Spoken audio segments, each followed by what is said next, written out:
It happened so fast, no one in the grocery aisle had time to breathe. One moment, the soft, repetitive beeps of the checkout scanner and the low hum of refrigeration units filled the Westbrook grocery store. The neighborhood newcomers chatted, unaware of the impending shift. The next, the block's volatile shadow, Marshall Kolms, lunged forward. His large, visceral hand wrapped tightly around Stephane Ha-Ku's throat, visceral and aggressive, slamming her hard against the metal checkout counter near a bizarre brass lamp. The display of Cheerios boxes rattled ominously. Everyone in the store froze. The cashiers, the observing customers, paralyzed by the raw explosion of violence. Everyone except for Stephane. The black woman in the professional, tailored blazer didn't show fear. She didn't show surprise. She didn't beg for help from the stunned witnesses rooted to the spots. Instead, her eyes narrowed slightly, locking onto Marshall's snarling face. They were sharp, cold, utterly steady, and terrifyingly unshaken, as if she were viewing a temporary irritation rather than a threat.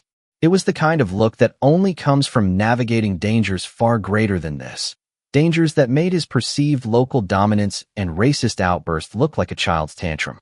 And in the next 5 seconds, an explosion of disciplined, lethally precise violence would happen that would not just shatter Marshall's untouchable reputation, but turn the entire neighborhood upside down and make everyone in that room rethink who Stephane Ha-Ku really was.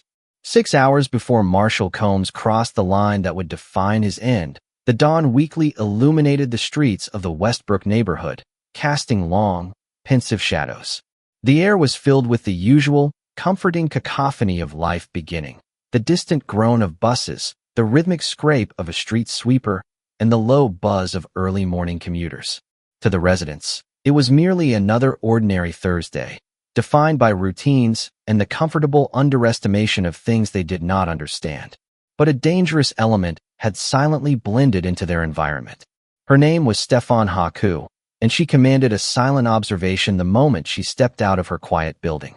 She was in her early 30s, defined by a tailored, navy blue blazer and a perfectly pressed white-collared dress shirt that suggested a structured authority none of them understood.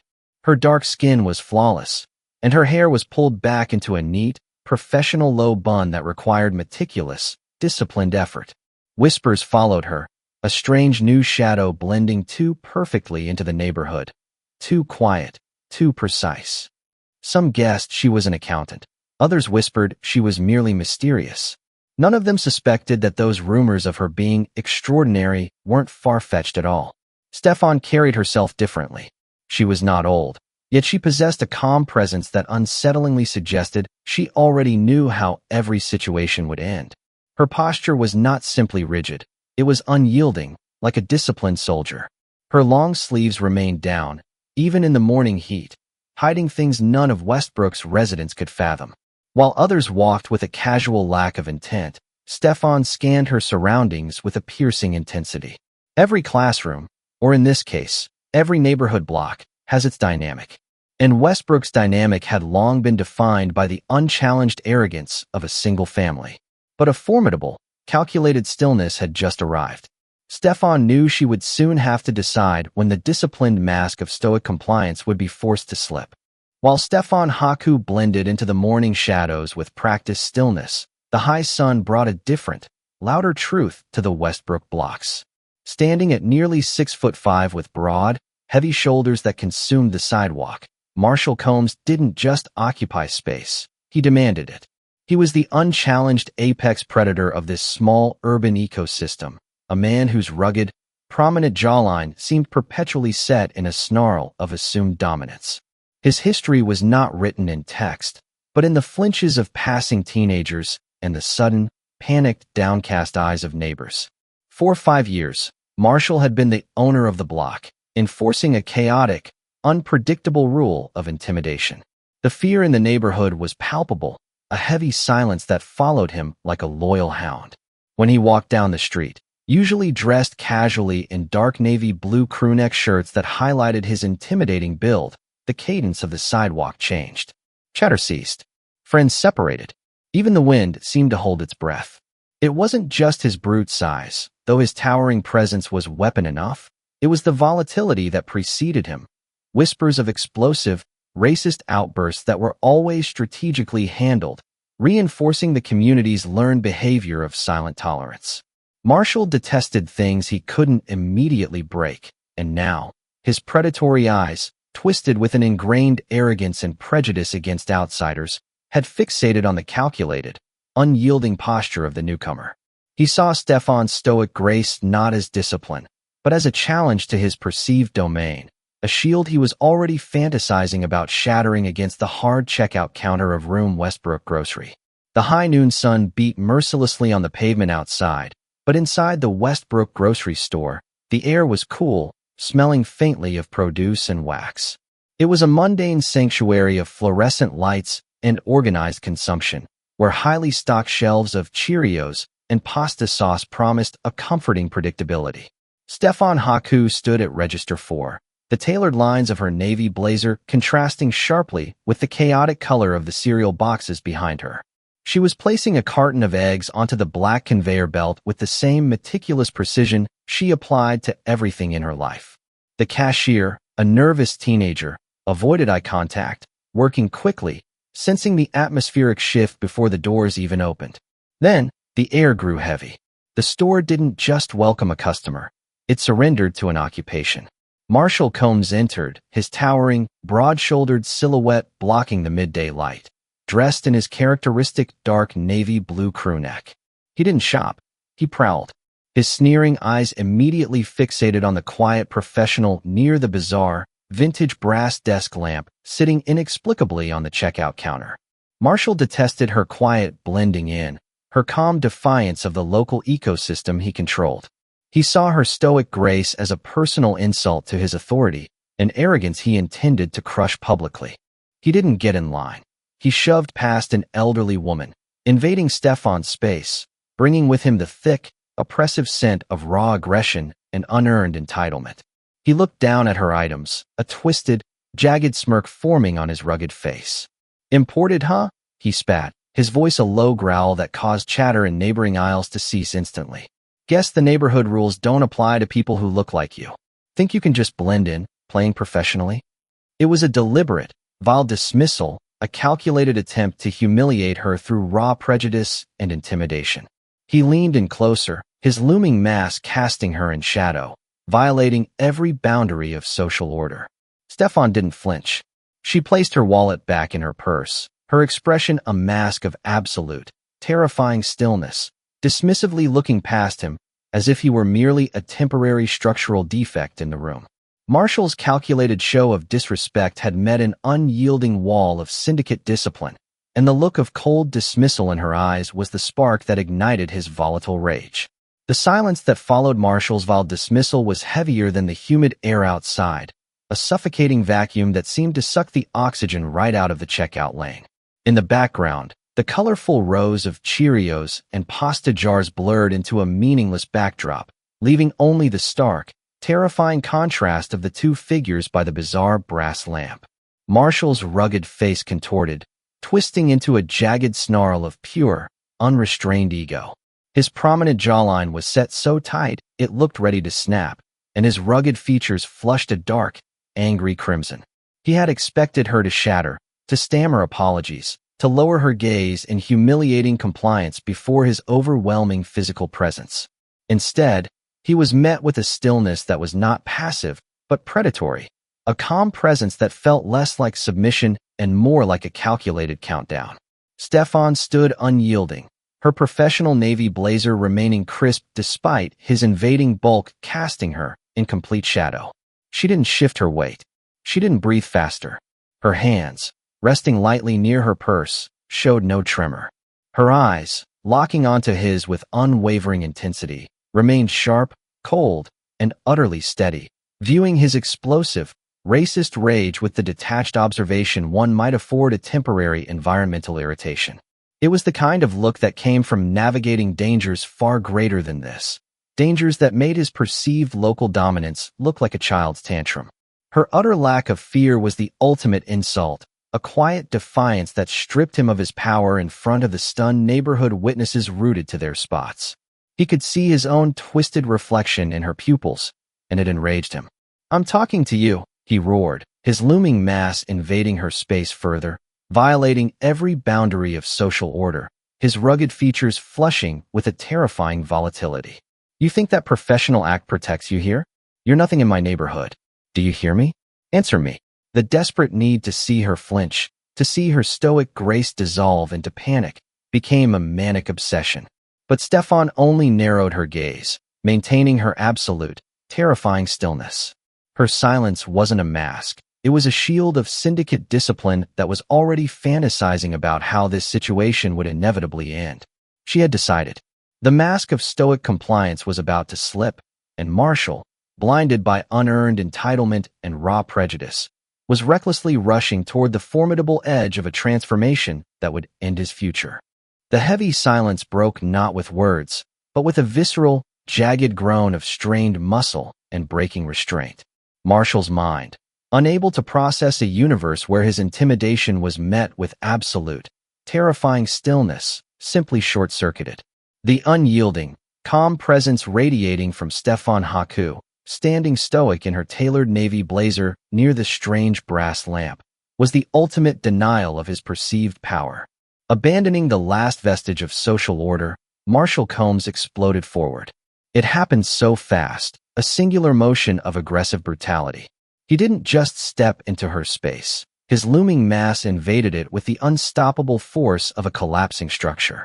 Behind her, the highly stocked shelves of Cheerios blurred into a chaotic streak of color as Marshall's thick, veined hand, previously clenched at his side, shot forward like a striking serpent. He didn't just grab. His fist balled into the structured lapel of her blazer, bunching the professional fabric and the light blue shirt underneath with raw, aggressive force that violated every boundary. With a guttural roar of unrestrained ego and deep-seated prejudice, Marshall propelled her backward. The impact was deafening in the otherwise silent store, a sickening thud as Stephane was driven violently into the hard, stainless steel edge of the checkout counter. The bizarre, vintage brass desk lamp sitting inexplicable on the counter wobbled violently, its base skittering across the polished surface as it nearly toppled, its light flickering across their sharply contrasted faces, emphasizing the dynamic shift. Behind her, boxes tumbled from the highly stocked shelves. Marshall loomed over her slender frame, his rugged features flushing a dark, volatile crimson, viscerally snarling just inches from hers, enjoying the brutal exertion. He expected the professional bun to dissolve, the stoic grace to shatter into panic. But as his looming mass pinned her against the metal, he felt something terrifying underneath, not the soft yielding of fear, but an iron, calculated rigidity. Stephane's hands stayed down at her sides, her unyielding posture remaining remarkably still despite the physical assault. Her eyes, locking onto his with unwavering intensity, didn't broaden in horror. They grew cold, impossibly deep, and terrifyingly unshaken, as if she were viewing a temporary environmental irritation rather than a threat. Marshall Kolms had just committed his final act of unearned dominance, and as he crossed that formidable line, he was utterly unaware that his future had just ended. For 5 long years, Westbrook had bowed to the looming mass of Marshall Kolms, mistaking raw prejudice and explosive, volatile rage for actual power. But as he viscerally snarled just inches from Stephane Ha-Ku's stoic face, enjoying the brutal exertion of pinning her against the stainless steel checkout counter, he was utterly unaware that he hadn't trapped a victim. He had cornered a syndicate executioner. Marshall loomed over her, waiting for the structured lapel to tear, for the professional bun to dissolve into panic, but his unearned dominance was instantly shattered by a terrifying stillness that radiated from her unwavering posture. It happened so fast, a singular motion of disciplined, lethally precise violence that shifted the entire dynamic of the room. Stephane's hands didn't rise in a frantic, feminine scramble. They moved with the blinding, calculated economy of high-level CQC training forged in the absolute authority of the Korean syndicate underworld.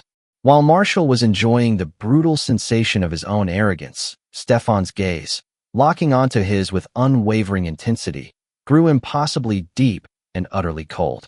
In one fluid blur, her right hand shot upward, not to claw, but to secure. Her slender fingers clamped around the veined wrist, bunching her navy blazer, securing his grip so he couldn't pull away from the impending annihilation.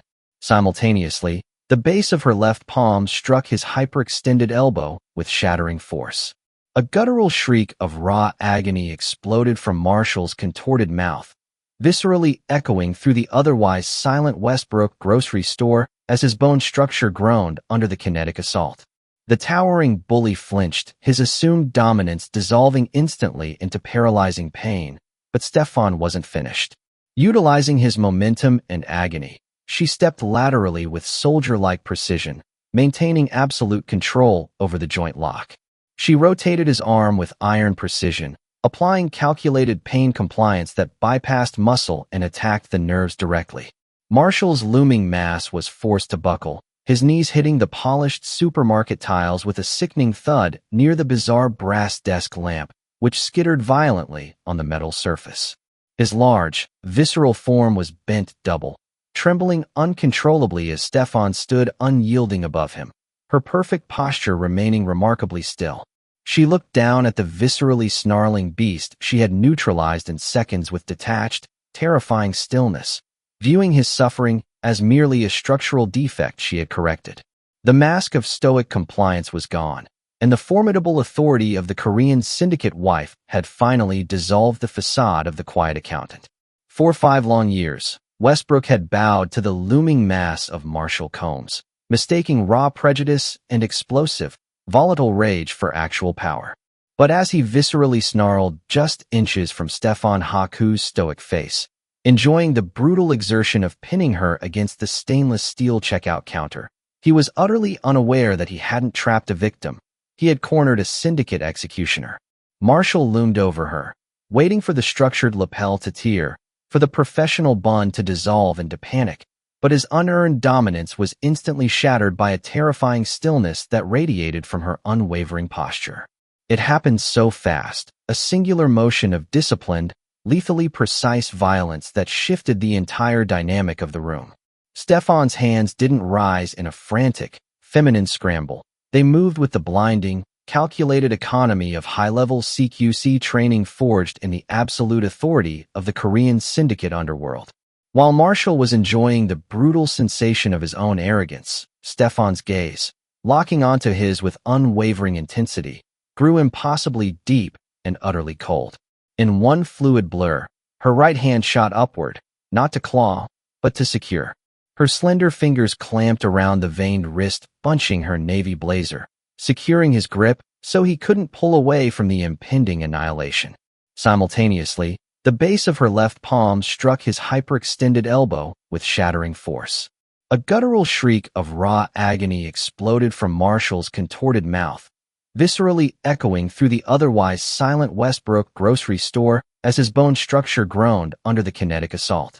The towering bully flinched, his assumed dominance dissolving instantly into paralyzing pain, but Stephane wasn't finished. Utilizing his momentum and agony, she stepped laterally with soldier-like precision, maintaining absolute control over the joint lock. She rotated his arm with iron precision, applying calculated pain compliance that bypassed muscle and attacked the nerves directly. Marshall's looming mass was forced to buckle, his knees hitting the polished supermarket tiles with a sickening thud near the bizarre brass desk lamp, which skittered violently on the metal surface. His large, visceral form was bent double, trembling uncontrollably as Stephane stood unyielding above him, her perfect posture remaining remarkably still. She looked down at the viscerally snarling beast she had neutralized in seconds with detached, terrifying stillness, viewing his suffering as merely a structural defect she had corrected. The mask of stoic compliance was gone, and the formidable authority of the Korean syndicate wife had finally dissolved the facade of the quiet accountant. The sudden, absolute silence in the Westbrook grocery store was far more violent than Marshall's guttural shriek had been, a suffocating vacuum that seemed to suck the oxygen right out of the checkout lane. It happened so fast, a singular motion of disciplined, lethally precise CQC that shifted the entire dynamic of the room from chaotic aggression to terrified submission. Marshall Kolms, the local apex predator who had viscerally snarled just inches from Stephane Ha-Ku's face, was no longer looming. He was neutralized, a towering bully broken in seconds by the formidable authority he had recklessly underestimated. He was on his knees, his looming mass buckling under the kinetic assault on his hyperextended elbow, trembling uncontrollably on the polished supermarket tiles near the bizarre, vintage brass desk lamp, which had skittered violently on the metal surface of the counter. His face, previously a contorted mask of unearned dominance and racist rage, was now a jagged landscape of raw agony and dissolving ego. His large, visceral form was bent double, paralyzed by calculated pain compliance that bypassed muscle and attacked the nerves directly. The hand that had shot forward to viscerally bunch her structured navy blazer was now trapped, secured by her slender, steel-like fingers. Stephane stood unyielding above him, her perfect posture remaining remarkably still despite the physical altercation, looking down with terrifying, detached stillness, as if viewing a temporary environmental irritation. The professional bun remained neat, the tailored lines of her navy blazer contrasting sharply with his crumbling bulk. The physical pain was blinding, but the public humiliation was the ultimate denial of his identity. He could feel his local ecosystem dissolving into panic under the gaze of the stunned neighborhood witnesses rooted to their spots. He looked up, his predatory eyes broadening, no longer filled with prejudice, but with a horrifying realization of his own powerlessness. The predator had become the prey. "Apologize," Stephane said, her voice a low, terrifyingly calm presence that cut through the silence like a scalpel, breaking her mask of stoic compliance only to enforce her absolute authority. She didn't shout. She didn't need to. Marshall's raw ego fought the demand, but she increased the pressure with iron precision, sending a fresh spike of blinding agony radiating through his bone structure. His prominent jawline groaned under the strain. The need to flinch, to beg for mercy, became a manic obsession as his massive build shuddered against the formidable edge of syndicate discipline. He was utterly unaware that this transaction was already complete, and as his unearned dominance was viscerally stripped away, his future finally ended. He choked on his own arrogance, a jagged groan escaping his contorted lips as he prepared to utter the word that would shatter his perceived dominion forever in front of the cashiers and observing customers paralyzed by the shift. He had decided. The mask of raw, explosive volatility was forced to slip. The word left Marshall's contorted lips not as a dynamic statement, but as a jagged, pathetic sound, a visceral groan of pure submission that seemed to crack the very foundation of the Westbrook grocery store. It was over. The suffocating vacuum of power in the room instantly rushed back in, but the dynamic had shifted permanently. Maintaining her detached, terrifying stillness, Stephane Ha-Ku held him there for one beat longer, allowing the public humiliation to saturate the polished supermarket tiles near the skittering brass lamp. Then, she released him. She didn't push him away. She simply unclasped her iron grip, withdrawing her slender, steel-like fingers from the veined wrist of his crumbling bulk with the blinding, calculated economy of high-level CQC discipline. Marshall collapsed further forward, his towering, broad-shouldered silhouette buckling as he choked on his raw ego and dissolving ego, gasping for air amidst the colorful rows of Cheerios and pasta jars that now felt like a meaningless backdrop to his ruin. While Marshall trembled on his knees, Stephane stood unyielding, her professional bun remaining terrifyingly neat. She reached up with a calm presence, running a manicured hand down the tailored lines of her navy blazer, smooth out the structured fabric Marshall's visceral hand had bunched and violated just moments before. She wasn't simply fixing her clothing. It was the ritualistic packing away of a lethal tool. The syndicate executioner was receding, and the disciplined accountant was returning to rest. She picked up her carton of eggs with soldier-like precision, placing it back onto the black conveyor belt as if the brutal transaction were merely a structural defect she had corrected. The fluorescent lights glinted off the vintage brass desk lamp sitting inexplicable on the counter, casting flickering light across her sharply contrasted face, which was already resetting to a mask of stoic domesticity. Behind her, the neighborhood witnesses, the cashiers, the observing customers paralyzed by the shift, remained rooted to their spots in a stunned silence far louder than Marshall's roar of unrestrained ego had been. They didn't cheer. They didn't clap. They were paralyzed by a profound, horrifying awe. They hadn't just watched a fight. They had witnessed the formidable, dangerous dissolution of a facade, surrendering to the realization that the apex predator of this small urban ecosystem had been dismantled instantly by a force they could not unfathom. Westbrook grocery store had crossed a formidable edge, and as Marshall Kolms lay physically broken, the neighborhood unyielding posture had already finalized the end of his unearned dominance.